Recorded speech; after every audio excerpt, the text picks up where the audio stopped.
Friend, आप सब कैसे हैं? आज मैं आपके समक्ष लेकर आया हूँ क्लास 11th का एक टॉपिक है जो कि है ऑक्सीकरण संख्या। क्या है? ऑक्सीकरण संख्या। बहुत सारे स्टूडेंटों का यह प्रॉब्लम है कि ऑक्सीकरण संख्या कैसे निकालते हैं उनको मालूम नहीं चलता। उनके रूल्स क्या होते हैं उन मालूम नहीं चलता। जब तक आप रूल्स नहीं याद कर पाएंगे तो आप ऑक्सीकरण संख्या निकालना नहीं जान पाएंगे। तो सबसे पहला काम आपको क्या करना है कि उनके रूल्स को देखना है कि रूल्स क्या कहता है। जब आप उनके रूल्स को देख लीजिएगा तो स्पष्ट रूप से आप जान पाइएगा, किसी भी यौगिक में किसी तत्व की ऑक्सीकरण संख्या आप ज्ञात कर पाओगे। तो यहाँ ऑक्सीकरण संख्या में आप देखते होंगे, इसके पहले वाले वीडियो जो मेरे चैनल पर है आप जाकर देखिएगा कि मैं संयोजकता निकालने के लिए बताया और संयोजकता और ऑक्सीकरण संख्या दोनों इंपॉर्टेंट क्वेश्चन बनता है। और एक खास बात होती है जो सभी स्टूडेंटों को संयोजकता और ऑक्सीकरण संख्या में कंफ्यूजन हो जाती है कि कौन संयोजकता है और कौन ऑक्सीकरण संख्या है। तो संयोजकता और ऑक्सीकरण संख्या में अंतर क्या होता है? केवल चार्ज का अंतर होता है, प्लस माइनस, और उसमें कोई चार्ज की जरूरत नहीं पड़ती है।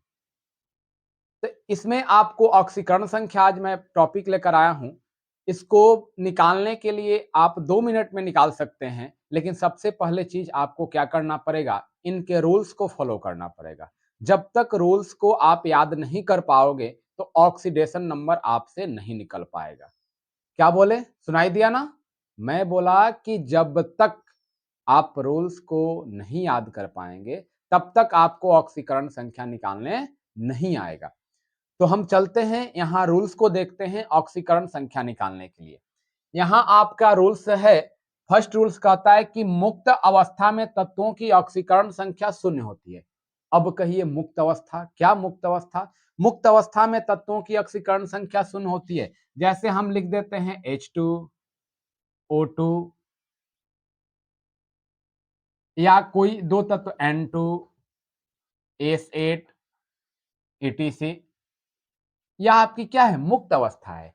यानी किसी भी तत्व आपस में ही अपने ही अणु से संयोग करते हैं और उनकी जो ऑक्सीकरण अवस्थाएं होगी वह आपका क्या होगा? शून्य होगा, जिसको फ्री स्टेट के रूप में बोला जाता है। फ्री स्टेट कहने का अर्थ होता है कि कोई तत्व अकेले हो या अपने ही किसी अणु के साथ संयोग किया हो। जैसे यहां पर हाइड्रोजन, हाइड्रोजन से ही संयोग करके H2 बनाया है। हाइड्रोजन, हाइड्रोजन से ही क्या किया है? संयोग किया है। ऑक्सीजन, ऑक्सीजन से ही संयोग किया है। नाइट्रोजन, नाइट्रोजन से ही संयोग किया है।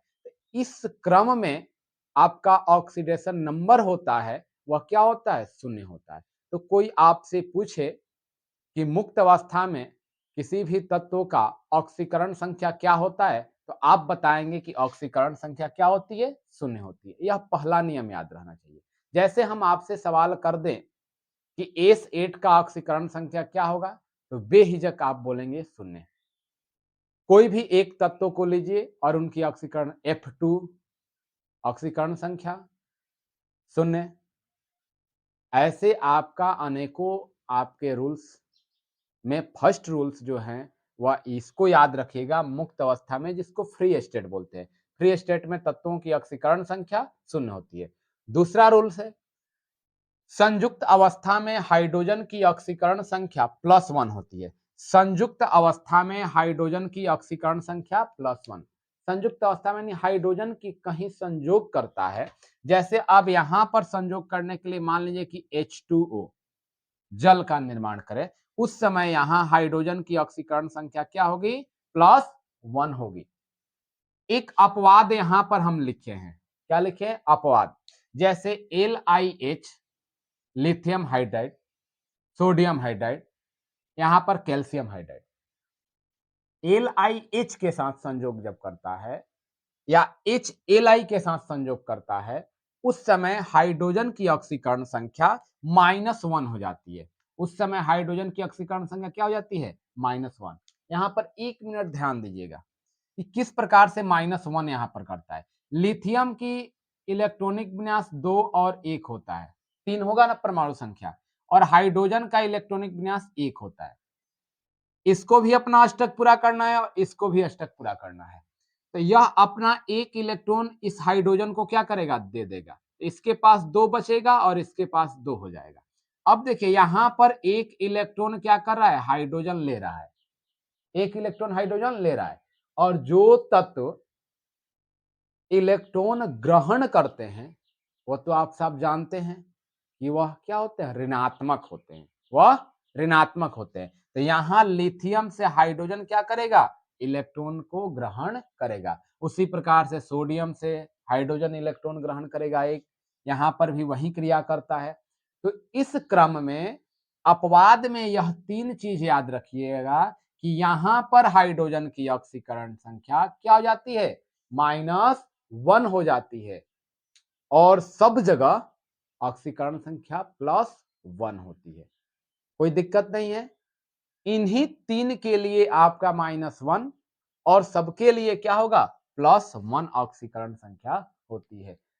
जानने के लिए अभी तक आप नहीं जानते होंगे कि हाइड्रोजन पर -1 आवेश भी होता है, लेकिन यहां आप जान गए कि हाइड्रोजन पर -1 आवेश ही होता है। कब तक इलेक्ट्रॉन देता रहे, कभी मूड बिगड़ेगा, बोलेगा कि हमें भी इलेक्ट्रॉन चाहिए और आपको देना होगा, तो वह जिसके साथ जैसे संयोग करेगा उसी से वह लेगा। सबके साथ संयोग करके इलेक्ट्रॉन ग्रहण नहीं कर सकता है। आप क्या करेंगे, जिससे वो उसी से मांगिए जो आपको दे दे, आप उससे मत मांगिए जो आपको न दे। तो हमेशा हाइड्रोजन इलेक्ट्रॉन डोनेट ही करता है, लेकिन वह किसी तत्व के साथ किसी के द्वार पे, ऐसे द्वार पे जाता है जहां पे उसको भी देने वाला कोई है। हाइड्रोजन ऐसा नहीं है कि केवल देते ही रहेगा, उसको लेने की भी क्षमता होती है, और इन्हीं के पास, लिथियम के पास, सोडियम के पास, कैल्शियम के पास जाएगा, उस समय हाइड्रोजन क्या करेगा, इलेक्ट्रॉन ग्रहण कर लेगा। ठीक है। इसके बाद यहां पर तीसरे रूल्स हैं कि उदासीन अणुओं में सभी तत्वों की ऑक्सीकरण संख्या का योग 0 होता है। उदासीन अणु में जैसे यहां पर एग्जाम्पल NH3 लिखते हैं, H2O लिखते हैं, या उदासीन क्रिया जैसे NH3 में नाइट्रोजन का -3 और हाइड्रोजन का 1 होगा प्लस, तो 3 और 3 घट गया, या कितना हो गया, 0। H2O का तो 1 गुने 2 और ऑक्सीजन का -2, यानी कितना, 2 - 2 कितना हुआ, 0। तो इस समय यह उदासीन अणु के रूप में आपका क्या होते हैं, NH3 और H2O को माना जाता है। इस समय वह ऑक्सीकरण संख्या उसकी क्या हो जाएगी, 0 हो जाएगी। तो यह आपके इंपोर्टेंट रूल्स आपके यह 3 थे। ऐसे इसके बाद भी आपको बता रहे हैं कि एक क्रम में आप ऑक्सीकरण संयोजकता जान जाइए तत्वों का, और उसके बाद ऑक्सीकरण संख्या निकालना जान जाइएगा। संयोजकता जानिएगा और ऑक्सीकरण संख्या, तो यहाँ पर आप देखेंगे कि किस तरीका से आप ऑक्सीकरण संख्या निकालेंगे। सबसे पहले याद करना अनिवार्य है कि हाइड्रोजन का +1, पोटेशियम का +1, क्लोरीन का -1, CN का -1, H2O का 0, NH3 0, oxygen -2, nitrogen -3, sulphur -2, magnesium +2 और सोडियम +1। यहाँ मुख्य इंपोर्टेंट चीज लिख दिए हैं, जिसको याद कर लीजिए और याद करके ऑक्सीडेशन नंबर आप निकाल लीजिए। चलते हैं एग्जाम्पल पर। आप देखिएगा कि हम लिखे हैं K2Cr2O7 में Cr का ऑक्सीडेशन नंबर ज्ञात करें। ठीक है क्वेश्चन। हम यहां पर इसको देखते हैं। सबसे पहला चीज आपको ध्यान में होना चाहिए कि जिसका ऑक्सीकरण संख्या निकालना होगा, जिस भी तत्व का ऑक्सीकरण संख्या ज्ञात करना होगा, उसको हम क्या करेंगे, मान लेंगे। माना कि Cr का ON = X, ON मतलब ऑक्सीडेशन नंबर, इसलिए K2Cr2O7 है। तो K का पोटेशियम का ढूंढो, K का क्या है, +1, तो यहाँ +1, इनकी संख्या कितनी है, 2, 2 से गुना कर लिए। तत्व जैसे ही चेंज होगा, जैसे K2 के बाद Cr आया, तत्व चेंज होगा, तो यहां पर क्या करेंगे, प्लस का चिन्ह लगाएंगे। यहां पर +1 लिखते हैं या 1 लिख देते हैं, प्लस का चिन्ह लगाएंगे। जैसे तत्व चेंज होगा बीच में क्या लगेगा, प्लस का चिन्ह लगेगा। प्लस Cr का क्या माने हैं, X, तो Cr संख्या में कितना है 2, x गुने 2 हो गया, प्लस ऑक्सीजन का देखिए क्या है -2 है ना, -2 और गुने संख्या में कितना है 7, और सबका टोटल यौगिक का ऑक्सीडेशन नंबर क्या होता है 0। टोटल यौगिक का ऑक्सीडेशन नंबर 0। कब 0 लिखिएगा, जब इस पर कोई पावर या कोई आवेश चार्ज न हो, उस समय आप क्या चार्ज रखेंगे 0। यानी यौगिक की ऑक्सीकरण संख्या उसके आवेश के, उसके चार्ज के क्या होता है बराबर होता है। तो इस पर कोई चार्ज नहीं है, तो इसका मतलब क्या हुआ 0। ठीक है, ऑक्सीकरण संख्या के लिए बराबर 0 इसलिए लिखते हैं कि किसी भी यौगिक का ऑक्सीकरण संख्या उन पर उपस्थित आयन के बराबर होता है, वह उसका चार्ज प्लस में हो या माइनस में हो उसके बराबर होता है। तो इस पर कोई चार्ज नहीं था, तो इसलिए मैं क्या लिख दिया 0। तो 2 प्लस 2 में 1 से गुना होगा 2x, फिर यहाँ पर प्लस माइनस माइनस कर देते हैं, और ये कितना हो गया 14 बराबर 0। 2 से 14 घटेगा तो -12 बराबर 0। 2x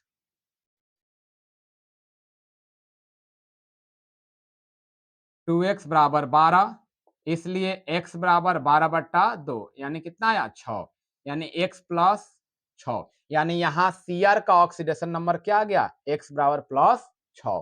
फिर से इसको देख लीजिए, क्वेश्चन है K2Cr2O7 में Cr का ऑक्सीडेशन नंबर ज्ञात करें। तो माना कि Cr का ON नंबर बराबर x, जिसका ऑक्सीकरण संख्या निकालना होगा उसको x मान लेंगे। यहाँ पर पोटेशियम का देखिए K 1 गुने 2, संख्या अणु की संख्या 2 है, Cr का क्या माने हैं x, तो x अणु की संख्या कितना है 2।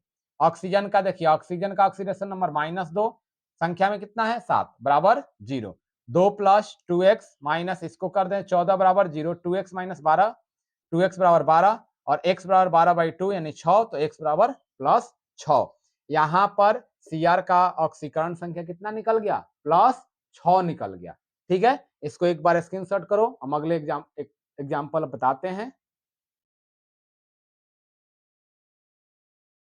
चलिए अगले एग्जाम्पल पर चलते हैं हम, इसको मिटाकर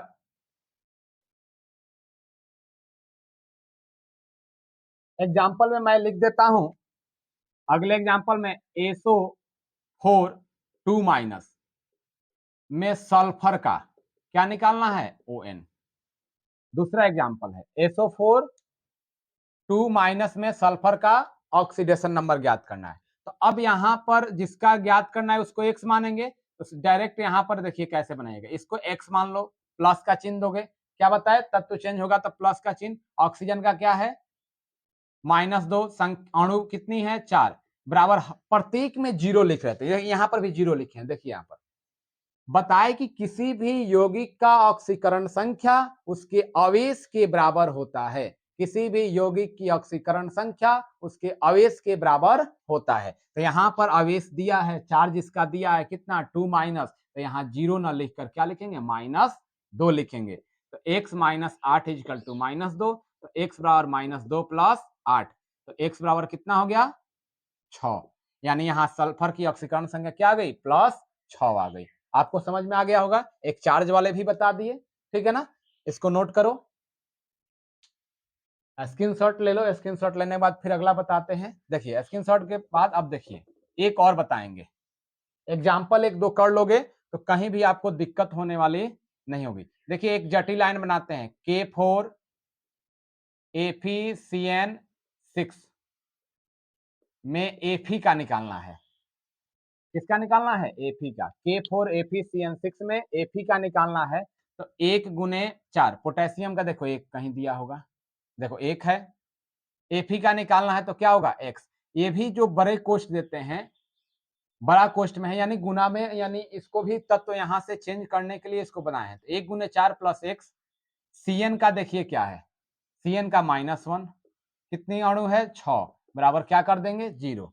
तो 4 plus x minus 6 equal to 0, x minus 2 equal to 0, तो x बराबर +2। Fe का कितना निकाल लिए +2। तो यहाँ 3 एग्जाम्पल बताए, एक सिंपल सा था, दूसरा आवेश वाला था, और तीसरा यह जटिल कॉम्प्लेक्स आयन के लिए है, जो जटिल रूप में होता है उसके लिए यहाँ पर एग्जाम्पल बताए हैं। सबसे पहला काम करना होगा, इसको याद कर लीजिए, और इसके पहले जो था जो आप नोट किए हैं क्या रूल्स, उस रूल्स को ध्यान में रखिएगा तो आप ऑक्सीकरण संख्या निकालना जान जाइएगा। संभवतः आप इसको समझ गए होंगे, ना समझ में आया हो